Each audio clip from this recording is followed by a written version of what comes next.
तो वजीर आला रेवंत रेड्डी अपने मुतनाज़िया बयानात से रोजाना खबरों में रहने लगे हैं। अपने हालिया बयान में उन्होंने हिंदू मत में पूजा किए जाने वाले देवताओं की तादाद पर सवाल उठाया तो बीजेपी पार्टी कायदीन बौखलाहट का शिकार हो गए और आज बीजेपी कारकुनों ने गांधी भवन का घेराव करने की कोशिश की तो वहीं बीजेपी की लीडर बंडारू विजयलक्ष्मी ने वजीर आला पर शदीद तनकीद की और कहा कि कांग्रेस पार्टी के रहनुमाओं को जान लेने की जरूरत है कि वो हिंदुइज्म को सियासी खिलौने के तौर पर इस्तेमाल नहीं कर सकते। वहीं पार्लियामेंट के बाहर संबित पात्रा ने मीडिया से बात करते हुए कहा कि रेवंत रेड्डी ने हिंदू देवताओं के लिए जिस किस्म के अल्फाज इस्तेमाल किए हैं वो काबिले मजम्मत हैं, जिससे कांग्रेस पार्टी की जहनीत देश के सामने आश्कार होती है। హిందువులలో ఎన్ని దేవతలు ఉండ్రు, ఎంతమంది దేవుళ్ళు, 3 కోట్లు ఉండ్రా? ఎందుకు ఉన్నాయి?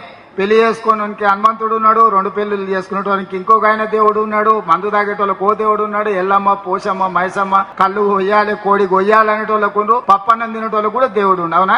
Every time Congress party cannot use Hinduism just as a political toy or a source to just take out votes. Just because they want something from the minorities doesn't mean they can criticize anything. And Bharat today stands on Hinduism, which is one of the foundation to Bharat. It's not just a religion, it's the way of life. And he has criticized that way of life.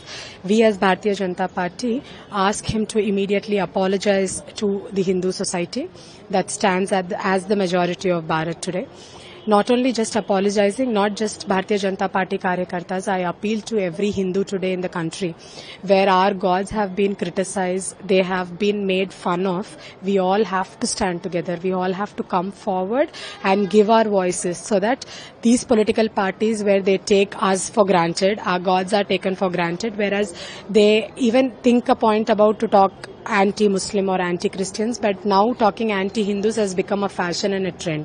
मैं तो धिक्कार शब्द से शुरू करूंगा कांग्रेस के लिए कि जिस प्रकार के शब्दों का प्रयोग तेलंगाना के मुख्यमंत्री कांग्रेस के एटीएम रेवंत रेड्डी जी ने कहा है आज हिंदू देवी देवताओं के लिए, ये न केवल आपत्तिजनक है, ये घृणक है। यह कांग्रेस पार्टी के मनसा के अंदर किस प्रकार से हिंदुओं के खिलाफ एक जहर भरा हुआ है वो दर्शाता है। रेवंत रेड्डी कहते हैं अपने एक डिस्ट्रिक्ट कोऑर्डिनेशन कमेटी की मीटिंग में कि यदि भगवानों के बीच ही कंसेंसस नहीं है तो हमारे बीच में कंसेंसस कैसे हो सकता है, हम कैसे कंसेंसस बना सकते हैं। यह हिंदू धर्म क्या है? ये सनातन धर्म में 3 करोड़ देवी देवताएं हैं। बैचलर के लिए हनुमान जी हैं, जो 2 शादी करते हैं उनके लिए कोई और भगवान है, कोई ऐसे भगवान है जो शराब पसंद करते हैं।